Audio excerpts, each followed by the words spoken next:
me. Ew, gross!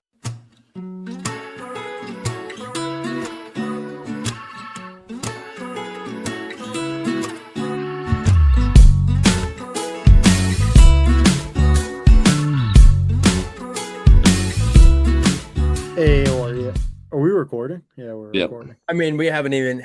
Welcome to the That's Gross Hockey Podcast. Jake is our number one salesman at this point. Yeah. Breaking the charts, Mike brought it up right off the rip. Two of you guys, I don't have one on, but two of you guys are ripping the new gross hockey hats. And boys, you look good in them, I gotta say. Yeah, it turns me into from a 6 to like an 8, I'd say. Jim Kite. Yeah, and Hampus Lindholm looked really good in it too, man. I mean, that guy could probably pull anything off, man, rocket. But yeah, Hampus Lindholm looked sick in it.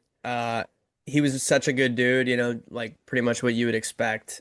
And yeah, I sent you guys the video because I had this person who was working there. I was like, instead of a picture, can you just take a video? Because every picture of me, I close my eyes.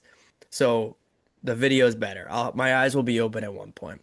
And she did, but I sent that to you guys, and you could see that he was the one who was like, "Hey, you want me to wear the hat?" I'm like, Yeah. "That'd be amazing. Thank you." So that was a cool moment for girls hockey. But boys, we're back. We're buzzing. Uh, we just recorded a little bit with the overtime chicks and the guys that are on that podcast as well. Um, we just met them. I think it was Jared and Gordo. Is that true? Yeah. Yeah. So good dudes and ladies over there. And that was a fun conversation. So if you listen to this and you somehow didn't get sick of our voice, then check that one out too. But boys, before we get into it, how we doing? It's been a little bit since we've chatted. I'll start with Jibber over here. How was your weekend, man? What's going on? Weekend was pretty good. Then got back into the grind of work. But it's going pretty good. I mean, holidays are coming up here pretty fast, which is always crazy. I can't believe felt like yesterday we are still in the summer and now you're getting ready for Thanksgiving. So looking forward to the holidays. Obviously, hockey, it's been super condensed of a schedule, so there's hockey games on every night, which is fun. But the Bruins are going through it a little bit here. We'll get into it. But overall, I'm doing good. Yeah, I mean you're talking about buying a house. You got some things going on, so I didn't know what you'd have for us. But Jake, Wattsburg, Wattpad, what's going on with you? Nice hat, bud. Yeah, boys, not gonna lie. I've kind of been fucking going through it. Just fucking so busy. I worked like 60 hours last week. We just went live with this project we've been working on for the last year. So I was pretty much at the office all weekend or at a rink. Um, but it was all worth it when I came home from work today and saw a big package at my doorstep from the Mike O'Toole filled with some great gross hockey merch. Yeah, so I actually just started seeing one of my buddies who's a personal trainer. So I'm trying to get back into things, get the bod back. So I'm gonna give him a quick plug. Matt Chamberlain, diamond hitting. He played semi-professional baseball. Great guy. So if you're a young baseball player in the Connecticut area, go check him out. Diamond hitting. All right, The that's all I got. the odds that someone listening to this podcast is a young baseball player in the Connecticut area, I will say pretty low, but respected, man. You're just giving him a shout out. So good Yeah, stuff. Good to be talking to you guys here. We talked about, obviously a little development there with getting an NHL player to have one of these hats. We're trying to, and to anyone out there, like, we are not looking or currently, making like money is not the main goal of this. Like we want to start a little bit of a movement here. We believe in gross hockey. We think there's a lot of potential there. And so, you know, we just want to spread the word with this merchandise and it's been cool. So I mean obviously look, I pretty much paid him to have a hat because he was doing a signing, but it was a cool moment meeting him. Other than that, I mean, like you said, there's the NHL is buzzing right now. The Bruins, JB kind of alluded to, they've been struggling a little bit here. So we got a game tonight as we're recording against Anaheim. The Bruins have lost two in a row, No, just one. they Just beat one. Montreal on Saturday. Yeah. So they're struggling more in the sense of the injuries. But where are we at, guys? What are we thinking? Anything that comes to that? Yeah, I mean, I think these next couple weeks are going to be pretty interesting. Obviously, they're going through a lot of injuries right now. Um, so not really sure what we're going to see. I mean, I definitely expect the guys who have been playing well to continue it and hopefully pull even more weight. And we got some young guys coming in, who I'm actually very excited to see, like Riley Tufte and Mate Blumel. Tufte got a goal the other night in like the last like 10 seconds of the game, but he's been lighting it up in the A. So I think he's a guy that you can see sticking potentially if he continues playing the way he has. And I think he would be a great addition to that fourth line. I don't know who you'd take off, but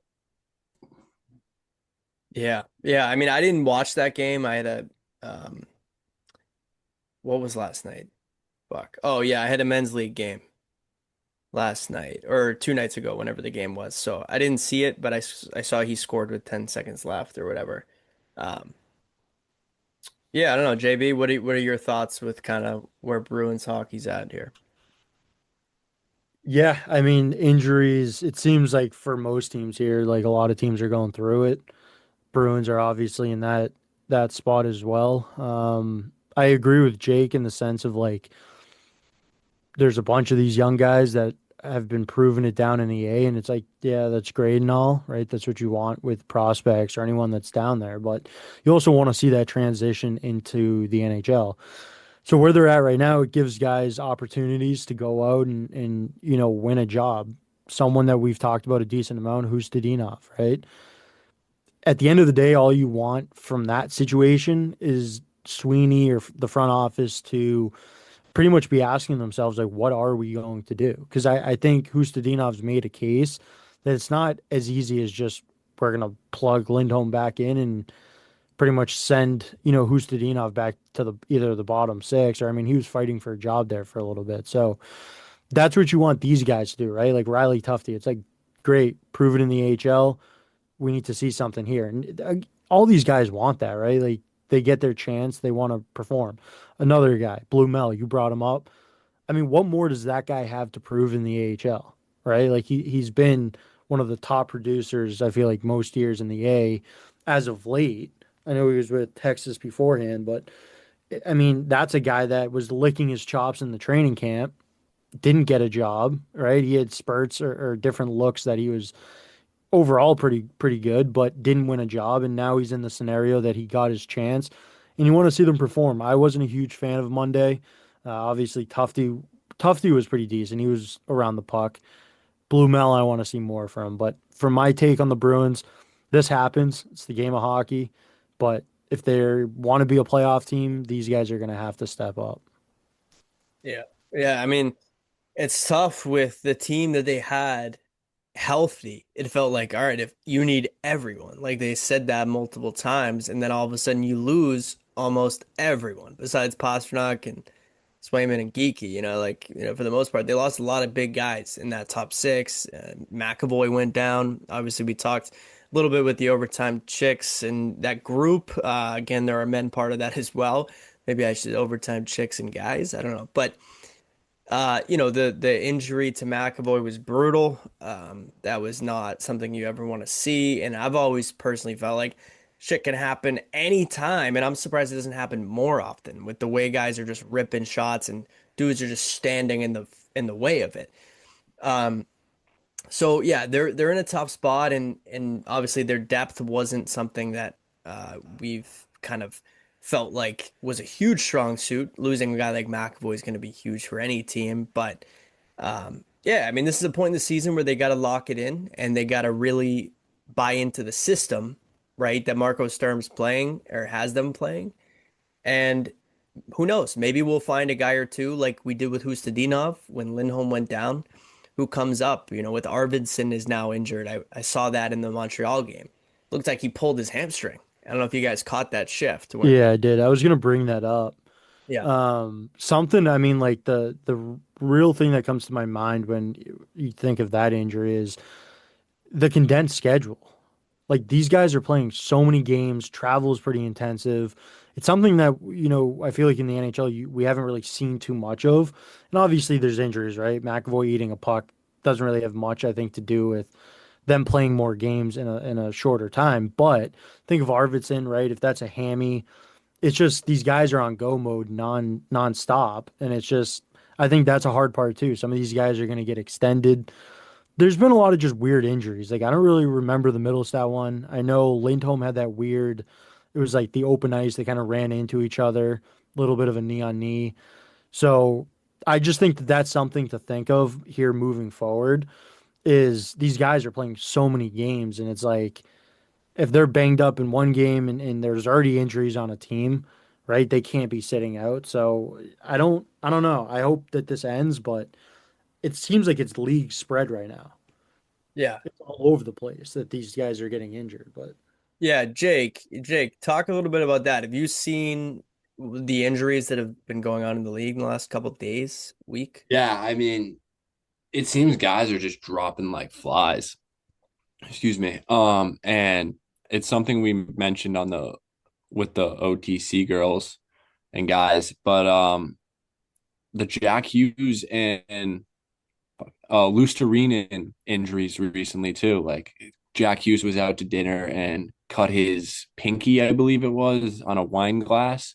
Yeah. And then Lusterinen got burned at a barbecue, which these are two pretty big storylines where I can't remember a time that we've heard anything about an off ice injury or anything of that nature.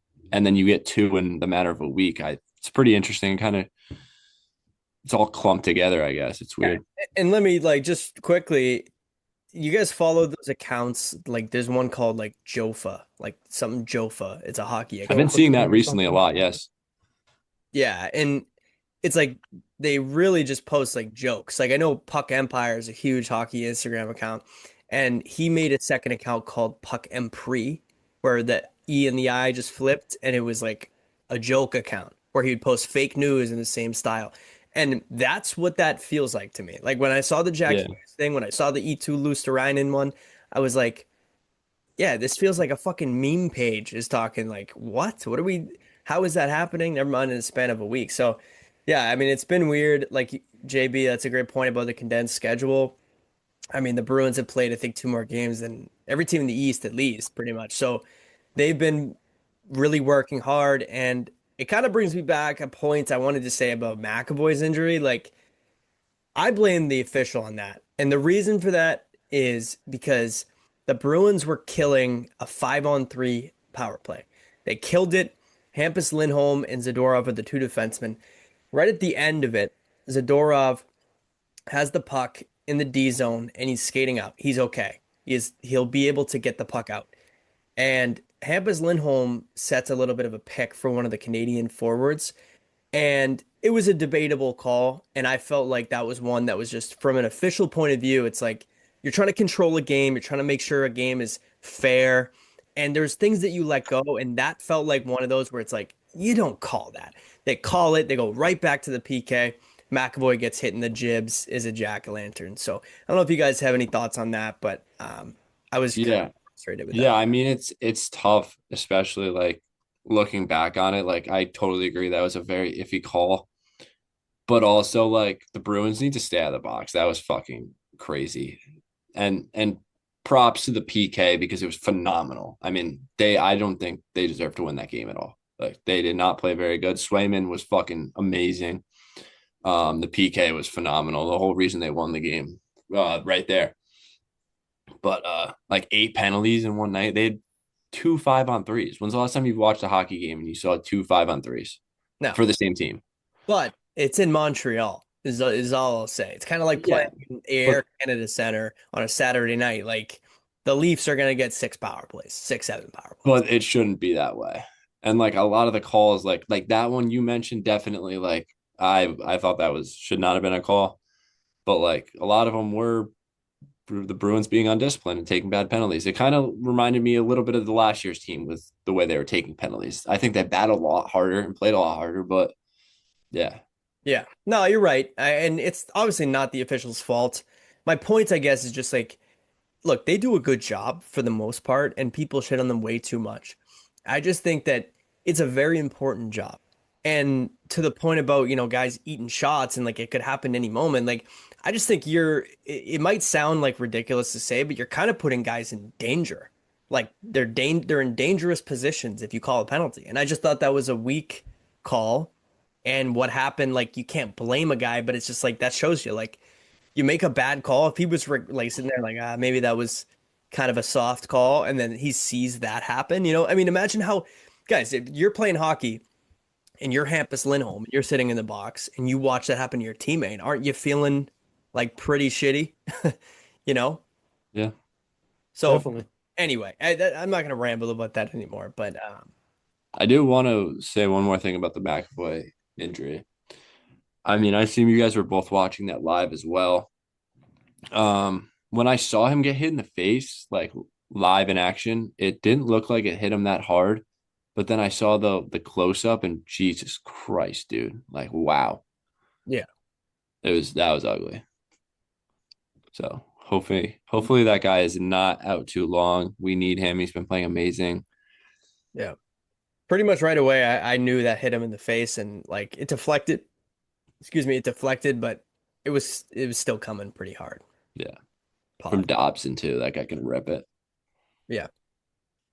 So yeah, I mean, guys, they're playing Anaheim tonight. We'll see. Obviously there's been some bright spots in the lineup. We talked to Khusnutdinov.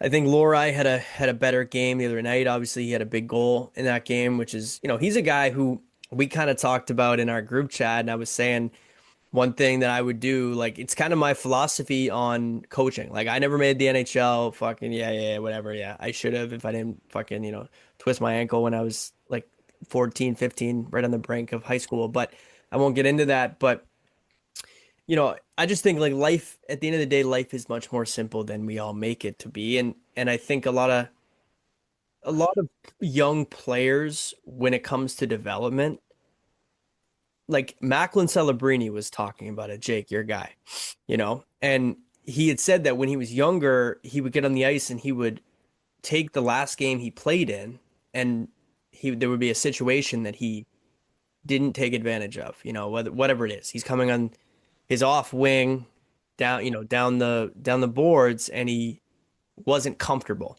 And so next time he had ice time, he would work on that play and he would just try to build his game. And I think that that's a philosophy I believe in terms of like developing a player. Sometimes practices with a whole team don't really get into the brass tacks of like what a player needs. And Mason Lohrei, I said it to you guys, I think he's a guy who you need to dump 600 pucks in, and you got to send fucking Janot and Mark Kostelik on Russian gas at him and just tell him to hit him, don't hurt him.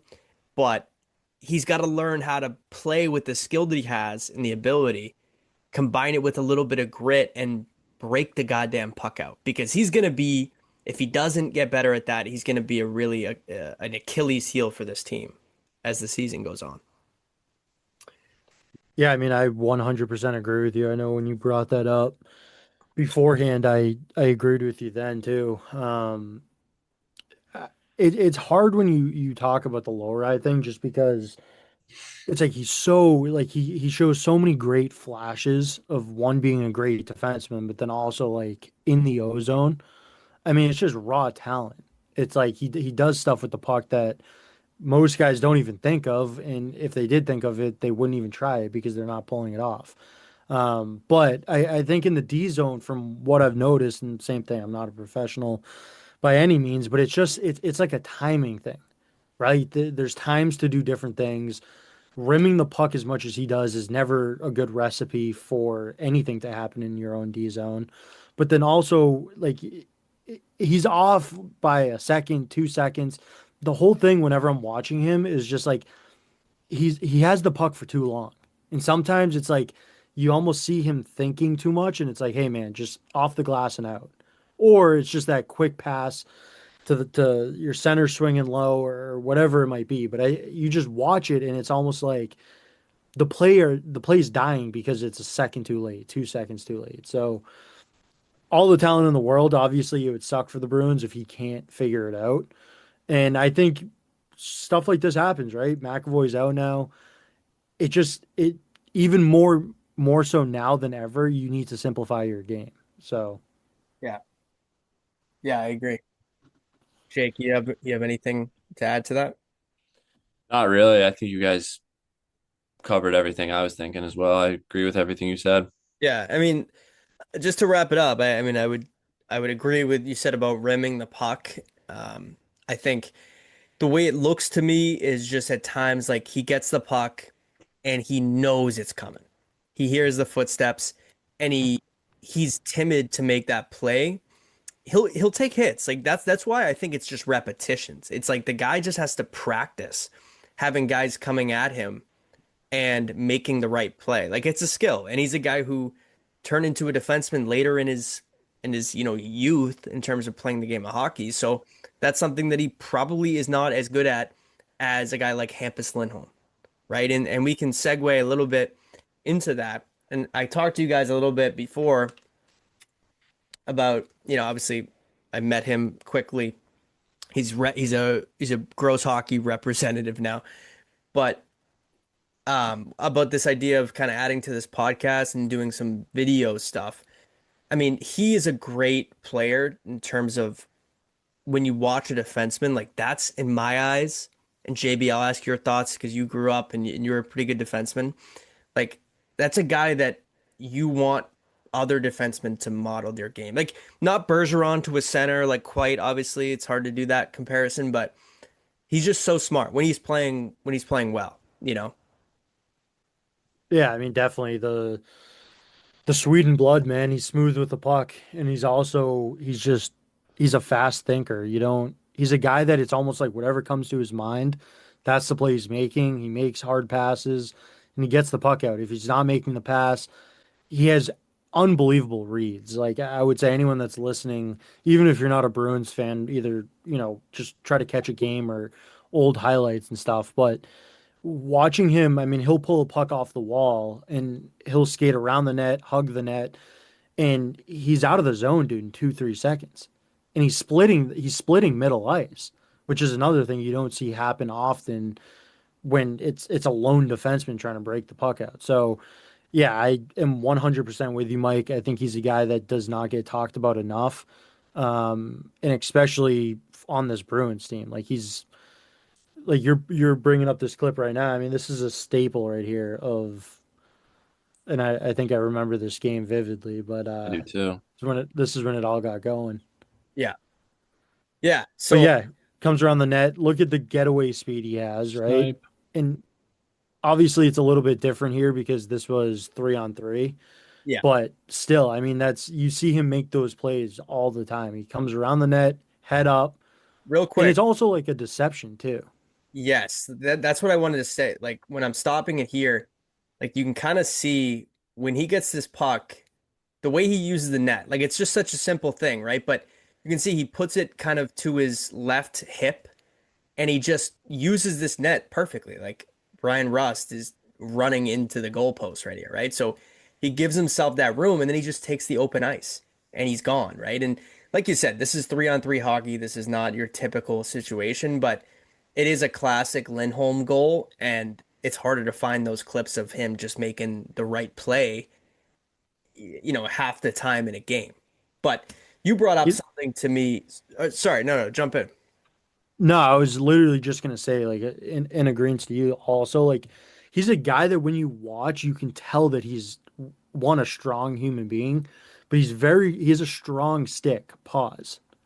Yeah, But to me, like sometimes when we watch Lohrei, and like I'm not shitting on him at all, he's a hell of a player, but it's like it's almost too easy sometimes for him to lose the puck, right? He's stick handling too much. There's too much movement.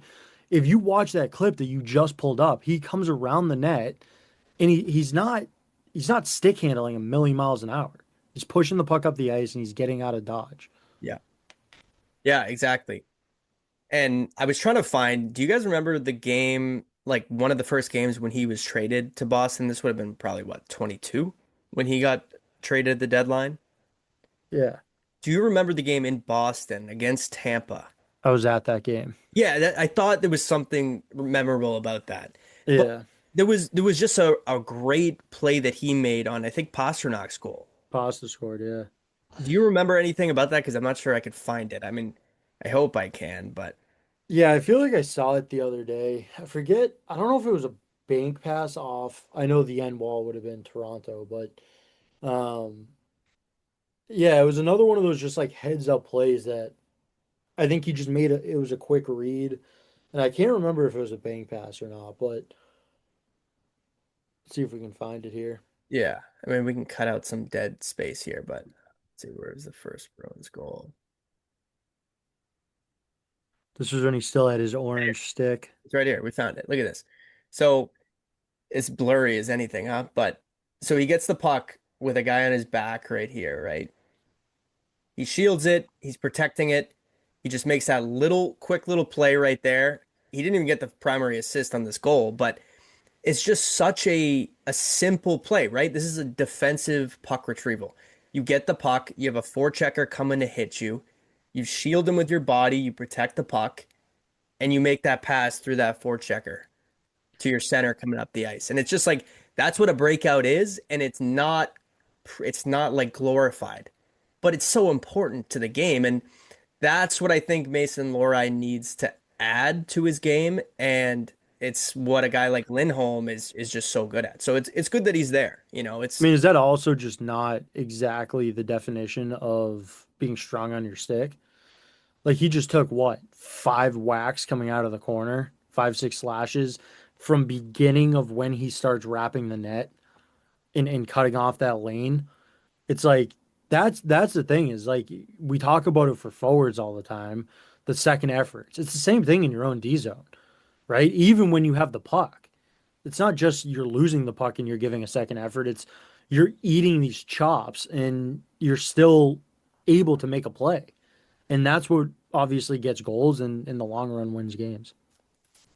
100%. Jake, I don't want to leave you out of this, but obviously jump in if you have anything.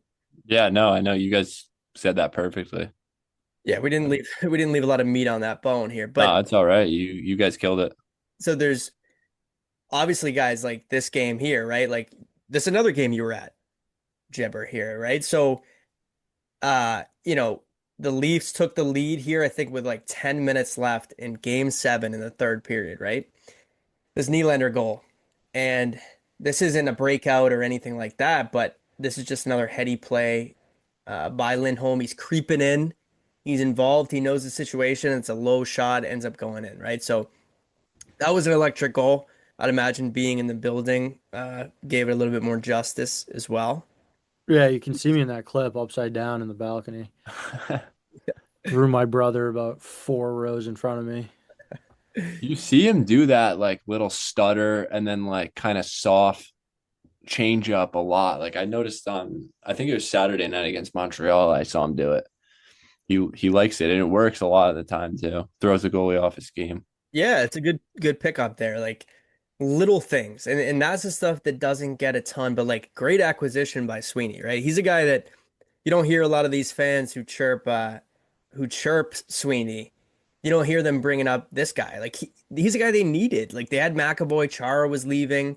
They needed a guy who could anchor a second pair or play with McAvoy. And oh, this is the wrong one here. Just look at Pasta overtime winner versus Toronto. I just had Hampus typed it. So I mean, look, I mean, we'd be remiss to not talk about then his assist to Pastrnak in overtime, which people kind of don't talk about the pass a ton with this one either. Obviously it was a huge goal and everything, but just the way that he obviously is on the same page with 88 here. I don't know if they talked about this before. Yeah, I mean, this has to be a set play off the face-off. It's for sure a set play, but I mean, it's not even, I don't think it's off a draw. I think it was like a regroup. Oh, well, yeah, I think you're right. But this is something that was definitely like discussed over the season and even probably season priors because I don't know if you guys remember like Pasta and it was definitely a lot of it coming from Pasta. I don't know if you remember him and Krug used to do this all the time. Yes, good Like call. he loves that play and it works a lot. You're right. Yeah. So it's just something that he probably talks with smart defenders who he trusts, and it was just executed perfect, right? Like 88 flying up the zone with 16 not knowing who to cover, but he's watching them. And look, the key part of this is, first of all, he gets the line, which is like, if this play doesn't work out and it's icing, you're in overtime in game 7. He gets the line.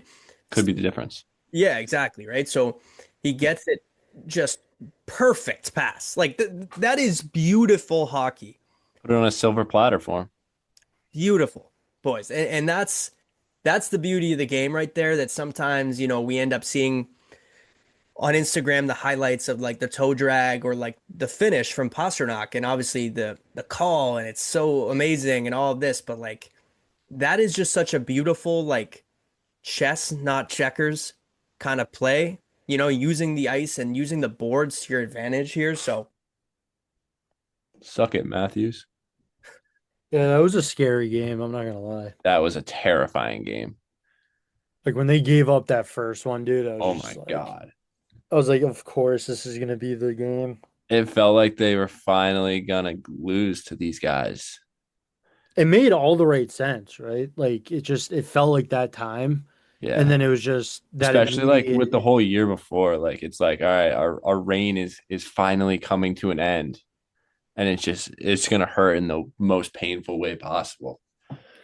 But at the end of the day, it's Toronto. They suck. They choke. They're a fucking joke. Daily Toronto rip. 100%. Dartboard material. Speak of the devil here.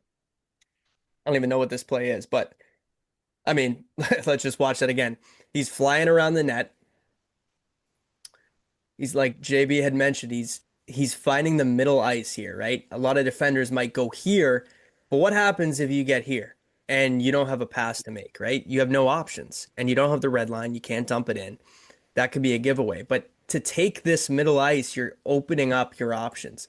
So he does that, and then he sees Bergeron creeping behind the defense, and perfect Patrice is going to finish that. Fucking 37, baby. I mean, hard not to smile watching that guy play.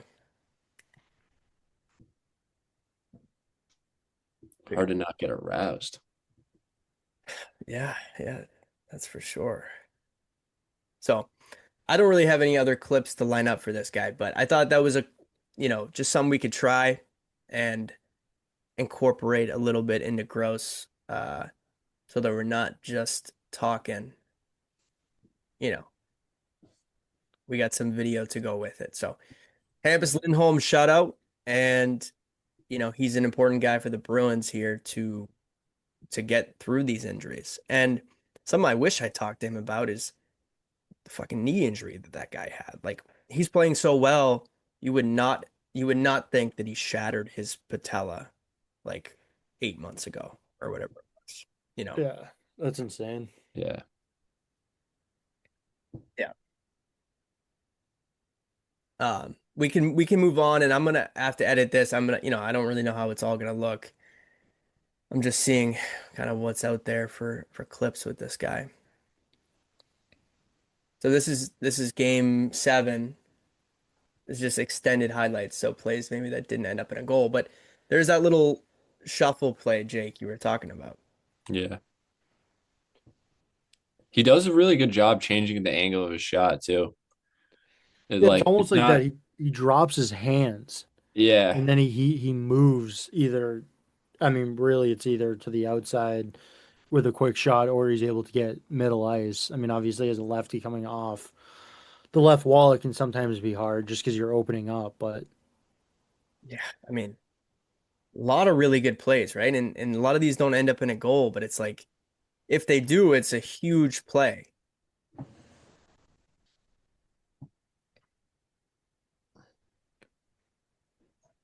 I mean, block shot, yeah, he's able just to smother plays too. 100%.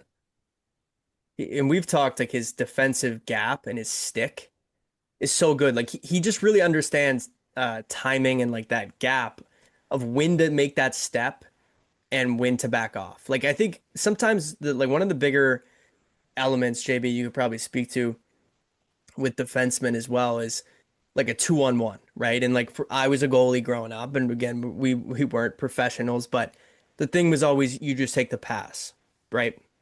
Yeah. But wouldn't you say like there is an element to that where there's some thinking involved as well? Like you don't just blindly take the pass and give the guy all the room in the world. Yeah, I mean you're early on, I mean you're closer to the man that has the puck, right? Like you're coming in. So that's probably near the blue line when that first starts happening. The closer you're getting to your net, you're obviously moving more towards the middle, and then your last resort is trying to take away that pass because you're hoping at that point if they're at the hash marks, even in the slot, and your goalie should be out far enough to take away that angle. But No, very well said, because you just kind of sparked exactly where I was going. Like if you just take the guy who doesn't have the puck, you're giving the guy a free lane to shoot, which is like a high percentage play, right? But just what he understands is like sometimes you might not even have to get the pass, because if you pressure this guy the right way, you might break up the play. Like, and you know, we won't go kind of go too much deeper than this, but this is a great play we just watched. But the Leafs are coming up the ice. They have speed, and Lindholm, he's in a tough position here. But if you notice what he's doing is he's completely just tracking this player here, right? So he doesn't even address this guy who had the puck. And he's tracking him, and he just closes on him so well. Just body, you know, it's a game 7, it's a tight play here, but maybe you could make a call there. But yeah, so good stuff. And I think we'll wrap that kind of section up there, boys. just do Brandon Carlo highlights. I mean, fuck, we could. I mean, honestly, dude, the Bruins Habs game. I mean, we again, you guys, we can move off of this. Like, if you want to get into some other topics, we can. I'm just kind of spitballing here. What do you think? I mean, I'll do whatever. I don't know if you have something lined up here on this Habs game that you were.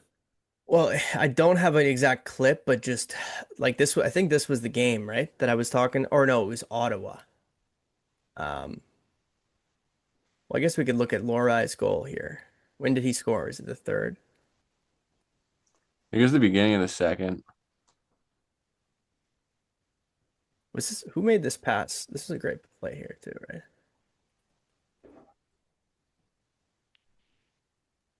Well, of course, it was Pastrnak.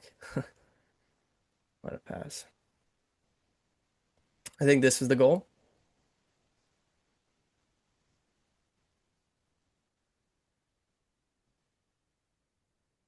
I mean, this is a Yeah. very simple play, right? But how many times does Lohrei get that puck typically and hold it? Most of the time. Yeah. So, I mean, I think he had a great game against the Habs. I think the game prior was kind of a shit show. That was the game I was texting you guys about.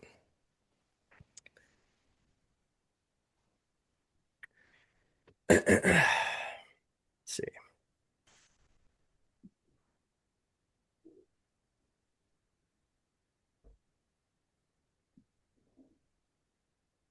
And just while we look for something here, like do any other things like Jake did, I'm sure you probably wanted to talk about Celebrini and that kind of stuff. Yeah, I mean, not too much because I don't want to like just be talking about the same thing every week, but I mean, it's hard not to with that guy.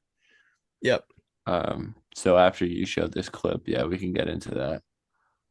Let me see if I can just find one of Lohrei in this game. I know exactly which one you're talking about too. Was it later? I don't remember when in the game it happened. Probably the first. See on the ice here? No. I'm really making myself earn this I think page. it was Pinto's goal, the one where he popped out in front, just that like bumper. Oh, you're right. Because he also screened his goalie on that play. Like it was just a tough shift from Lohrei. Very tough shift. It might be this one. I think it was maybe this one. Because what he did was he took the wrong path behind the net. I think it's this. I think it's this shift right here. Right here. So if you watch Lohrei, Yeah. I wish they maybe showed a couple seconds before. But see, Lohrai's here, right? Now he chases behind the net. He chases his guy. He doesn't actually go behind the net. He screens his goalie, though. It's just kind of the... Yeah, it just went right in front of him. And Corpusala, he looks pissed, too. He's like, Yeah. what the fuck? Yeah, he gave him that look. Go back. Whose man was that? Is it center ice? Is that... I mean, Corrali's in the lane. The goal scorer? Yeah. Well, yeah. I think it's Corrali in the middle. So... They're still in that man-on-man structure. Yeah, that's the thing that's so hard about this, right? So go back half a second because it looks like VL breaks off his man to try to come back. Stop it right here. okay. So you have Corrali, I think, is... So this shot, you're right. He left his man here. It looks like Corrali's guy's outside the zone. He's got his guy, Asimont. And then the thing is this is Lohrai's guy, and this is Yoki Haru's guy. And so the shot comes through, and it's like, okay, Yoki Haru, he's got his guy. Now, Lohrei, smartly, like to be honest, he just looks tired on this play because he doesn't go around the net and chase, but he just timing wise, like he's not even seeing where the play's happening, and he screens his goalie, and yeah, look at Corpy's fucking face, dude. Yeah, he's livid. Yeah, he's like, I hate this kid so much. And I think that was a game where, it's like they didn't sit him after this one. I don't think, but that was just a prime example of kind of where his struggles are, because again, like you can see it on this angle, just completely like does the job of the forward there. He takes his goalie's eyes away. So that's that. I'll pull up some Celebrini and we can talk about that, but maybe just kind of lead in. Obviously, we didn't really get into it on here, but Celebrini and Bedard, the second ever U20 players to have a hat trick the same night.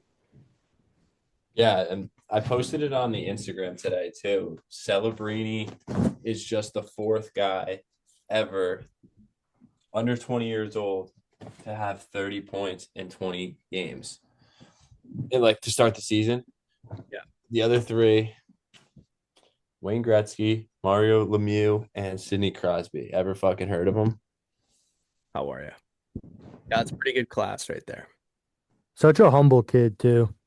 I know. I listened to there was the presser asking him about what the thing that you just brought up, right? Like the players that he's classified with right now in that regard. And it's just like pretty much like I haven't proved anything yet type of thing. So that's what you like to see out of these young kids. Yeah, it's funny too, because like you look at him, like he's so mature beyond his years, but also at the same time, he's still just like a young, goofy kid. Like when it matters, like he's an assistant captain for the Sharks for a reason. Like he earned that. But like you look at him on an interview with him and Will Smith, like they're just giggling the whole time. Like he's just so like such a happy guy. Like it's really cool to watch. Like a kid who's 19, 20 years old, who's doing what he's doing in the National League. But here, right, like you talk about Bedard and him and maybe Bedard's defensive abilities. I think he's cleaned a lot of that up. Maybe we can talk about that today or a different episode, whatever. But this play here, like this is a unreal defensive stick that led to his second goal, right? Like he's in the lane. He read the pass, picked it off. It goes up. His teammate gets it. He takes off, ends up getting a little breakaway. I think he went 5-hole, low blocker maybe. Yeah, and you see him doing that a lot in overtime. Like if you watch him 3-on-3, and the Sharks do go to overtime a lot. I mean, obviously they're not the strongest of teams. They have a lot of young talent. So they do lose and go to a lot of overtime games, and you see him. He's so dominant 3-on-3. Like obviously the key to success in 3-on-3 overtime is like puck possession, and he's constantly breaking up pucks. Yeah. And like, finds himself on breakaways, and he's burying it most of the time. Yeah, and obviously this one was a overtime power play, but Bedard's hat trick goal was an empty netter. And again, not to make this thing a comparison, whatever. His overtime winner was actually pretty unreal for being an empty netter. I'm sorry, not his overtime winner. His empty net hat trick goal was actually a nice goal. It was from his own end. But Celebrini's was a game winner in overtime, right? They had a power play, and it was just a Right. beautiful shot. You know, just threw a screen here. And by the way, boys, we talked about it before. I said it. You guys scoffed at me. Where did he go? Ew. No, no, no. Oh, Show you again. Who is he pointing the to? rival. It looked the like goalie? top left. He's going to the goalie, boys. He's pointing, Oh, he went to the goalie. Yeah, yeah, yeah. right? Because like when your goalie stands up for you and you win it in overtime, it's perfect. Be like, fuck yeah, we did it. Go right to the goalie. Everyone joins, just like this. Throw the hats. I mean, that's an incredible scene right there, is it not? Yeah. I was gonna say too, if you go back, dude, look at all the Celebrini jerseys on like these old people. It's Yeah. like a husband and wife Celebrini jerseys. They're balding. This guy's in a suit. His wife's in a Celebrini jersey. He is probably a superstar for those San Jose fans. Like, it's unreal. It's- And like I was thinking about this earlier. Top 5 players in the league right now. Who would you say? Because I think he's in there right now. Like this season.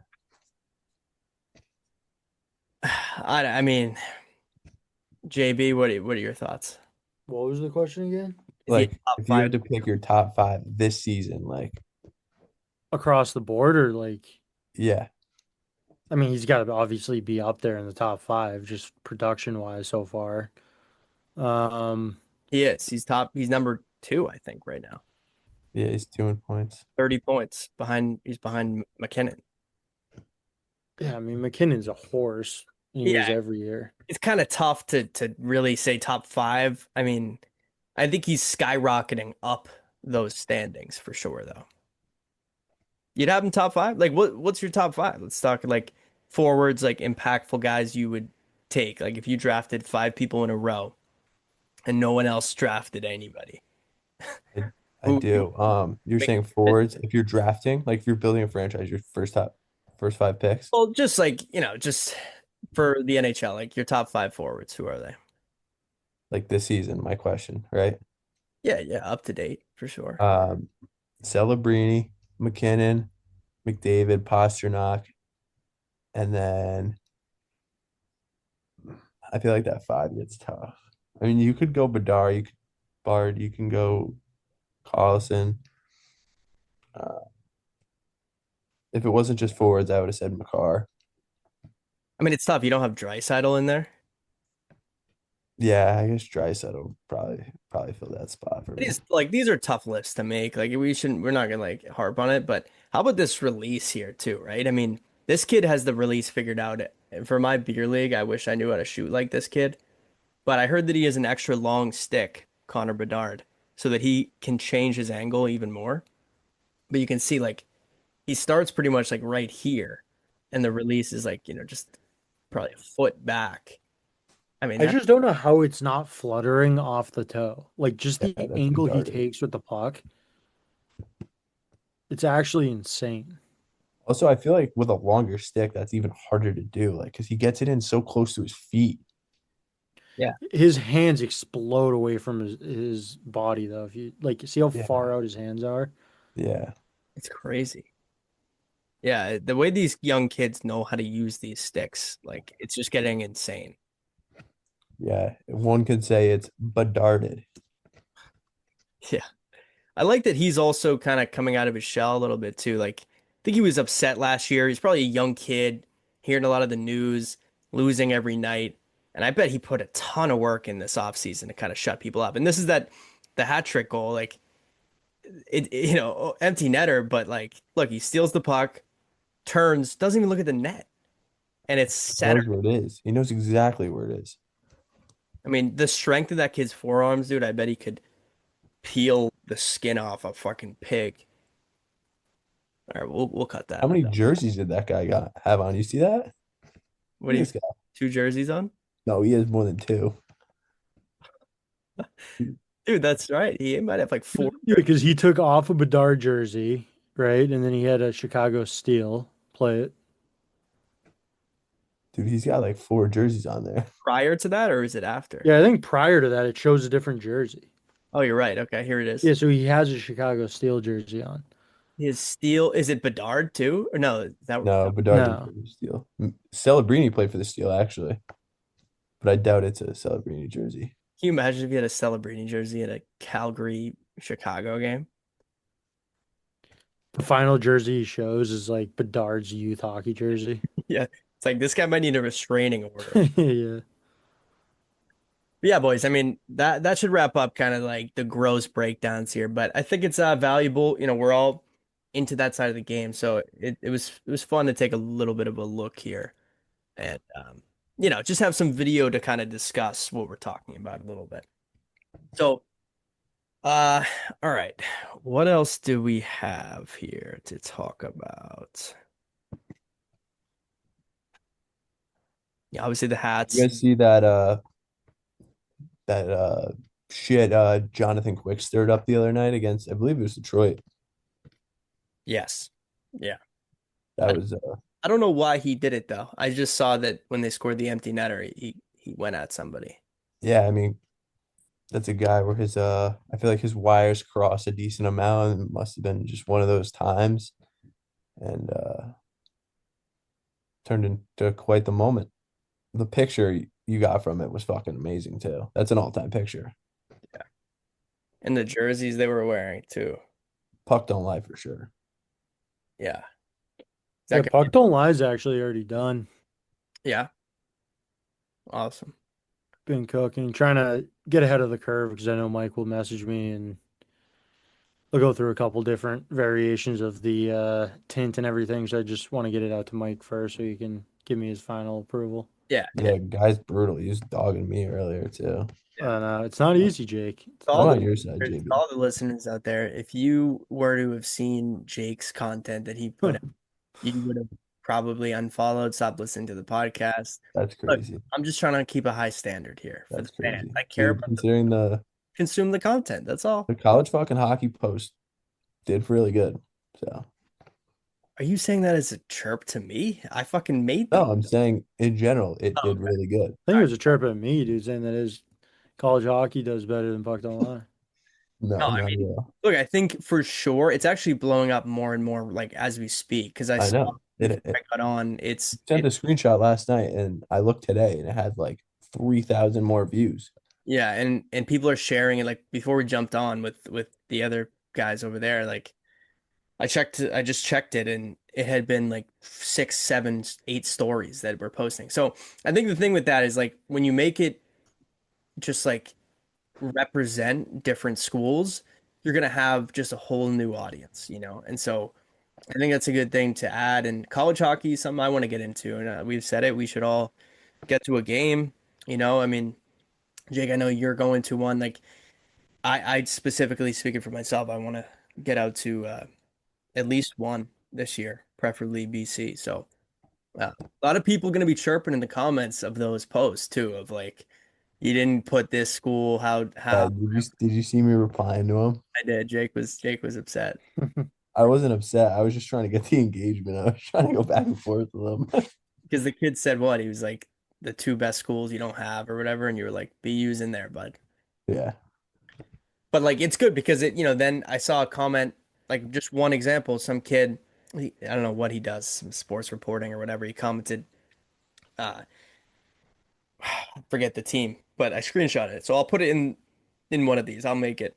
But excuse me. Yeah, What were you probably saying? The best one to give broadcaster? The Marat Khusnutdinov. It's my birthday, but he had recommended a school to go in there, and I was like, hey, keep an eye out for tomorrow. And he was like, oh, Yeah, Bowling Green. Bowling Green, and he threw a follow. So it's just like, you know, it's just cool to connect with more and more people and try to build this thing. You know, we don't even exactly know what it is right now, but look, boys, I mean, But it's growing it's a rat race. and And it's yeah, building you're right. Exactly. Fuck. We all can, the way to the moon. I mean, 12K. as someone said to me, Okay. like, sometimes you just gotta build the plane as you fly it. You know what I mean? And that's what we're doing. We're learning to fly as we're building it. And fuck, who knows where this could go? But we're having fun with it, and it's a rat race. It's a rat race, so maybe we can escape it, and create some good content for people that love the game of hockey. So it's fun to do it. It's fun to chat with you guys and do this. I don't have too much else. And I mean, I guess the only other thing I could think of is that Rantanen hit. Oh, yeah, that was not good. You see Patty Waugh? Fucking, he was Losing his mind. screaming at him. He He was, told him he's not going to finish the next game when they come back to New York. yeah, that's the open threat. That's crazy. If guys, like if a player said that, I don't think he's bluffing either. no, but if a player said that and then injured someone, that could be like light suspension. I wonder what the rules are for a coach. Like, I wonder if he Probably said pretty similar because that just kind of means the coach told him to go fucking, go light this guy up. exactly, dude. Like, I actually am interested to see. Dude, he knew the date. Did you guys hear that? He goes like, No, February 12th in New York. You're not making it out of that game. Like, it's guy crazy. pulled up the schedule. He was fired up. Yeah, I mean, all-time competitor, but absolute psychopath Patty Waugh is like, Yeah. he's a good coach though. Yeah, I'm liking what he's doing. I actually have a post coming up of just like best chirps that I've heard, right? So a couple, one of them is you couldn't hit water if you fell out of a boat. Nice hands, feet, stuff like that. But one of them was the iconic Patty Waugh, where it's like, I can't hear what Jeremy's saying. I have two Stanley Cup rings plugging my ears. Like not even I that think a guy I know also said that too. a guy you know. The Rat, Brad, Well, you know? he I quote, know.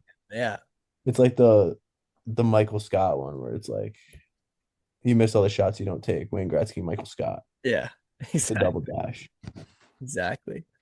Yeah, guys, I don't know. I don't really have too much else. Yeah, I mean that game in Montreal was unreal. The two fights to start, so good to see maybe the Bruins Habs both kind of becoming a fun team to watch in their own rights, and that rivalry being built with some new players, but the old legacy. And for anyone who doesn't know, it's kind of like the rivalry of like black people and the police is kind of similar. Is probably what I'd say. It goes Is that back. the joke you told at stand up? It goes back a ton of years. Some of these guys don't even know why they're fighting. They don't know why they hate them, and one side sometimes is missing all their teeth, you know. Anyway, boys, you got anything else?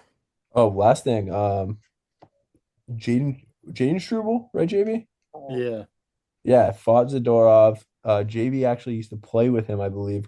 Correct, JB? Yeah, I wasn't on the same team as him. He was on the full season Eagles team, and I was on the half year, so we would practice sometimes together. Gotcha. But he's a Rhode Island guy. A lot of my close friends actually played baseball with him and hockey. He actually went to Mount, I think up until freshman year. Then he left to go to St. Seb's. But yeah, I think he's from Cumberland, Rhode Island. Hell of an athlete. He was a hell of a baseball player growing up, and obviously hockey. He was just always kid's built, dude, like a brick shit house. Yeah. It's actually A insane. big pair of balls on him lining up against Zadorov too. I mean, he stood his ground too. Oh yeah, he did Yeah, well. Did pretty well. at first I was like the height difference and everything. I Oh was yeah, like, he's damn, 7 inches on him. this is crazy. Yeah, it's crazy.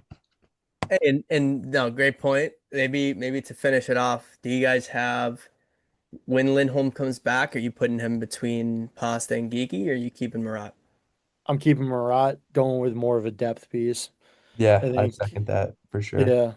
And obviously, like, there's a leash on that, right? Like, if Lindholm comes back and he still looks kind of like the way he was, pretty solid, and Marat takes a back seat, then yeah, I mean, move stuff around. But I think Marat's given you what you've needed. We talked about it before. It's a much different look having Marat instead of Elias. Like, it almost gives a little, or it just takes a little bit of weight, I think, off of those other guys. Like Marat's the dog on that line.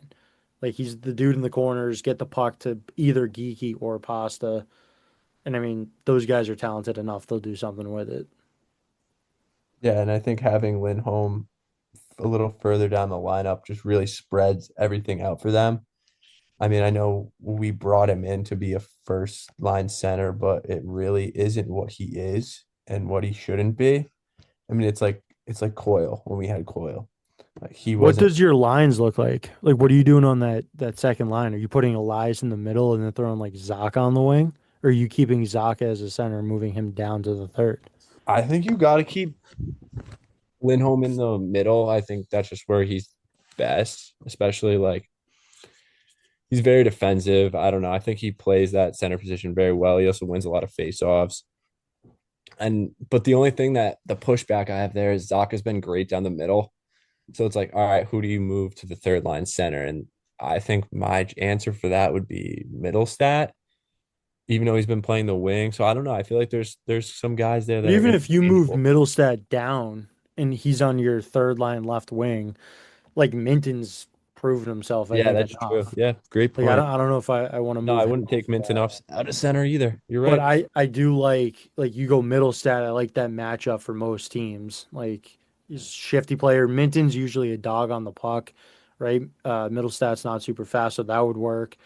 And then even I mean that second line, you'd probably have Arvidsson back on that right wing, and that I feel like that could be a fun line to watch. Yeah, for sure. Saka, Elias, and Arvidsson. Yeah. Gives you a lot more options putting Khusnutdinov in that first line center role. Definitely, yeah. And Yeah. I like just like this. I don't even know what it is about him. It's like this like confidence in a way. Like, Everything. You like everything about him. yeah, I do. He's a beauty, but he's just I don't Beautiful. know. It's just like it's not super cocky, but it's like that hidden gem almost in a sense. You know what I mean? Like it's like he knows what he has, and it's just like everyone else around him is starting to figure it out. Because you hear the guys on all these pressers, and they're like he's honestly unbelievably talented. Yeah. Like the guy in practice, he's doing crazy moves, Yeah, and super skilled. it's not easy to put a guy in between those two players because it's like the game is so much faster. Like imagine trying to be on the same page as David Pastrnak. It's like, yeah, the guy's unreal if you just give him the puck, but like he scored that goal the other day where he found open ice in the middle, was ready for a pass, hit the 1T, kind of muffed it, but Yeah. still went in. So Yeah, and it's like, especially you didn't mention this, but the matchups you're facing every night. Playing with yeah, those guys also means you're playing against the best players in the world. Like yep. you go up against Edmonton, you got fucking McDavid. You're lining up against McDavid on the opening faceoff, and you have to deal with that fucking freak all night. So, and he's handled it well. I mean, I don't know, they haven't really played any superstars like that yet, but I mean, he's still going up against every team's best line center, and he's handled himself very well. I mean, I just pulled this is the best I could get of his highlights, and it's including Minnesota. But yeah, I mean, I think we were texting in that Montreal game. He had that chance where he made a play in the D zone, chipped it by the defenseman, took it up the ice, and then just stepped into a wrist shot. And I think it was just like bar down and out, a little bit unlucky, but you can see it on this clip too. But like he's got a hell of a shot. He's like JB, you called him like a mini Marchand in a way. Maybe not mini, he's probably the same height, but maybe not as jacked and like known for puck possession, but he's strong on the puck and he's defensively reliable. He's a little workhorse and he's extremely skilled. And to your point about like a diamond in the rough and his little swagger, it's like he's just a fun guy to root for. Because you look at him, he's like this short little Russian guy. He's always you can tell he can't really communicate with his teammates that much, but just to see him succeeding is just it's a fun storyline to watch. I want to jump in real quick. You guys said this on the last pod, and I'm pretty sure he is from Belarus. I know it's like there's some weird stuff going on between those two countries that they're kind of technically part in the same, but I believe he is from Belarus. Oh, so he's not Russian. He's not Russian. What would that be called? Belarusian? I think that actually is what it is. Really? I think Wow. so. Would you look at that? No, maybe Belarus. I don't know. Yeah. It's a very Russian-like country though. Guy's Like, a stud. yeah, he's sick.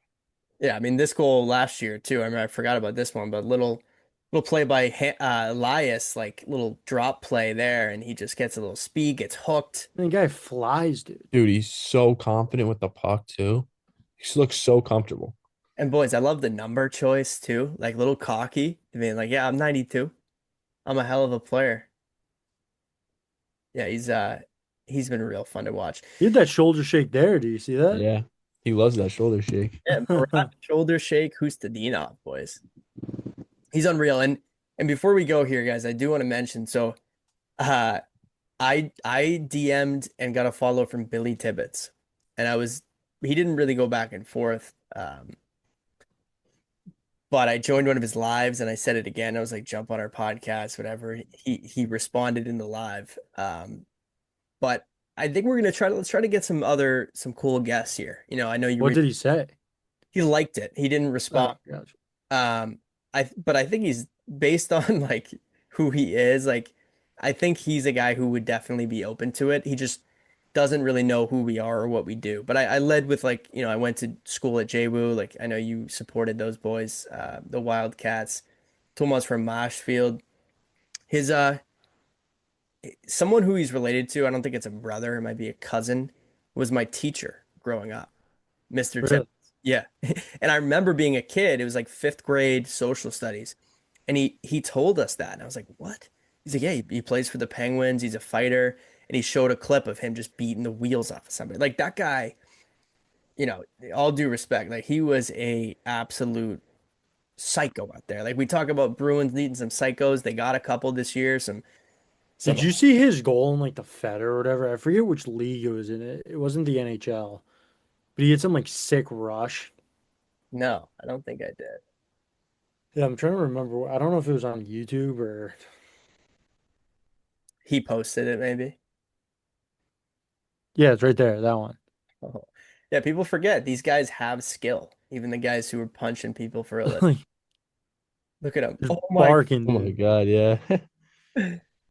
oh my God. What a nut. He's always been this guy. And that's what I love about Tibbets is like he's a hockey guy. And he's kind of been cast out of the hockey world because he's done some crazy things, you know. But look, man, we all have, you know, and at the end of the day, like his story would be incredible to Just this guy, dude. Just like what? Look at this toe drag, dude. this goalie looks like an absolute pigeon, I will say. Oh. Oh, it through the In leg. between the feet. And then immediately skates to the away bench and just or whoever the opposing team was. Good call pulling this clip, eh? This is an absolute hockey guy play. Just a toe drag. You know that he was chirping all game, and when he scored, they were like, "Fuck!" Yeah, Now he's gonna be talking and have a he's literally gonna skate to our bench and just feed it to us. yeah. But he would be a great guest, and like I'll pull up a fight, maybe this one. But I will say it may be inappropriate. Well, here let's take a look at this real quick. So Billy Tibbets would be in white here, number 10.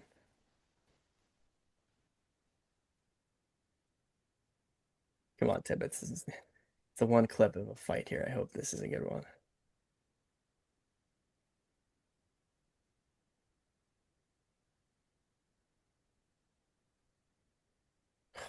It's a big left.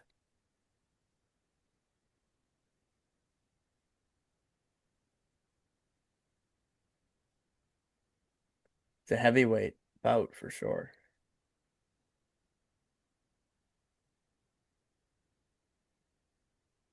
I mean, he's got a size disadvantage in this one.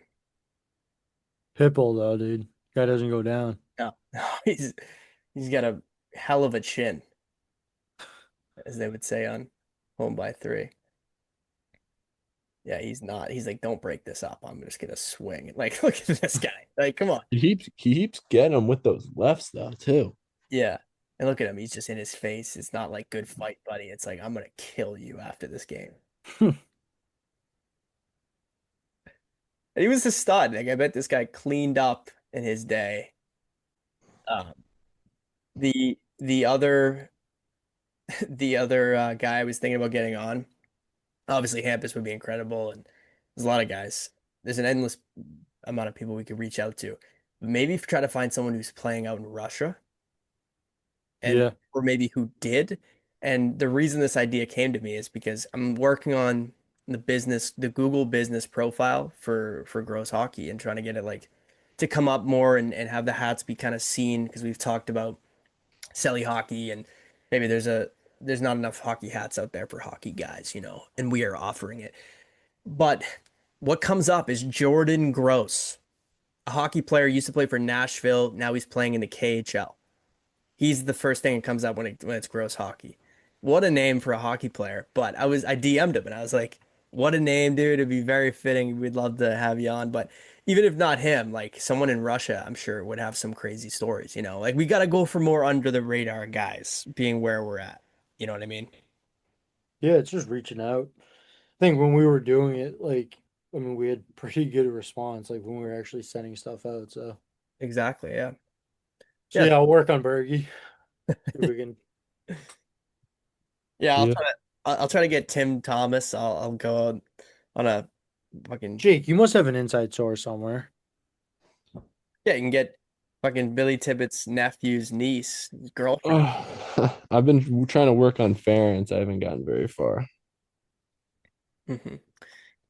Yeah, well, look, listeners, I hope you've enjoyed listening to this and we tried something new in this one. And yeah, maybe we'll have some cool guests in This is this. gonna be a editing nightmare for you, Mike. Yeah, I need a fucking couple old ones tonight, boys. But no, good chat with you guys as always. And if you're listening this far, see a therapist, buy a gross hockey hat, and enjoy your week.